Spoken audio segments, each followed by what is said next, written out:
तुम मेरी सी चाल चलो जैसा मैं मसीह की सी चाल चलता हूँ। हे भाइयों, मैं तुम्हें सराहता हूँ कि सब बातों में तुम मुझे स्मरण करते हो और जो व्यवहार मैंने तुम्हें सौंप दिए हैं उन्हें धारण करते हो।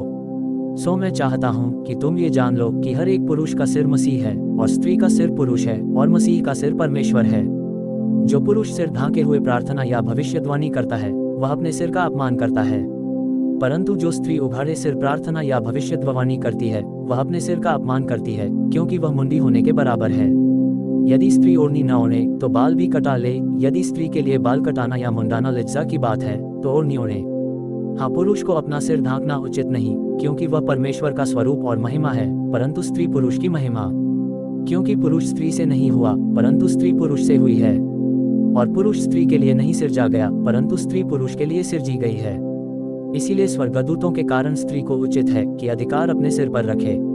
तो भी प्रभु में न तो स्त्री बिना पुरुष और न पुरुष बिना स्त्री के है, क्योंकि जैसे स्त्री पुरुष से है वैसे ही पुरुष स्त्री के द्वारा है, परंतु सब वस्तुएं परमेश्वर से हैं। तुम आप ही विचार करो, क्या स्त्री को उघाड़े सिर परमेश्वर से प्रार्थना करना सोहता है? क्या स्वाभाविक रीति से भी तुम नहीं जानते कि यदि पुरुष लंबे बाल रखे तो उसके लिए अपमान है, परंतु यदि स्त्री लंबे बाल रखे तो उसके लिए शोभा है, क्योंकि बाल उसको ओढ़ने के लिए दिए गए हैं। परंतु यदि कोई विवाद करना चाहे तो ये जाने कि न हमारी और न परमेश्वर की कलीसियों की ऐसी रीति है। परंतु यह आज्ञा देते हुए मैं तुम्हें नहीं सराहता, इसलिए कि तुम्हारे इकट्ठे होने से भलाई नहीं परंतु हानि होती है।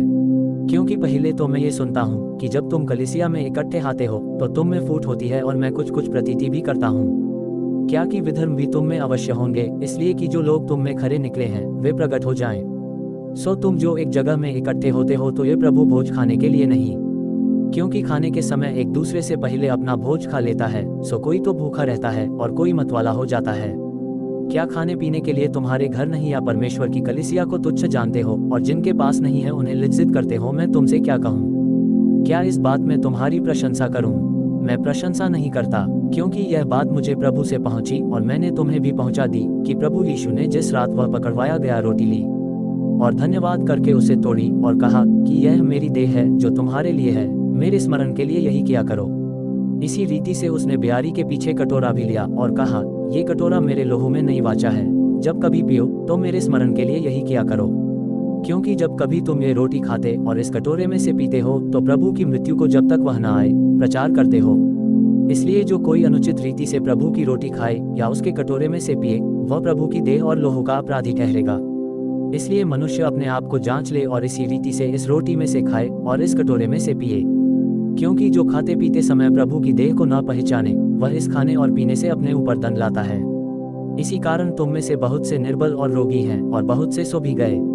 यदि हम अपने आप में जांचते तो दंड न पाते, परंतु प्रभु हमें दंड देकर हमारी ताड़ना करता है, इसलिए कि हम संसार के साथ दोषी न ठहरें। इसलिए हे मेरे भाइयों, जब तुम खाने के लिए इकट्ठे होते हो तो एक दूसरे के लिए ठहरा करो। यदि कोई भूखा हो तो अपने घर में खा ले, जिससे तुम्हारे इकट्ठा होना दंड का कारण न हो, और शेष बातों को मैं आकर ठीक कर दूंगा।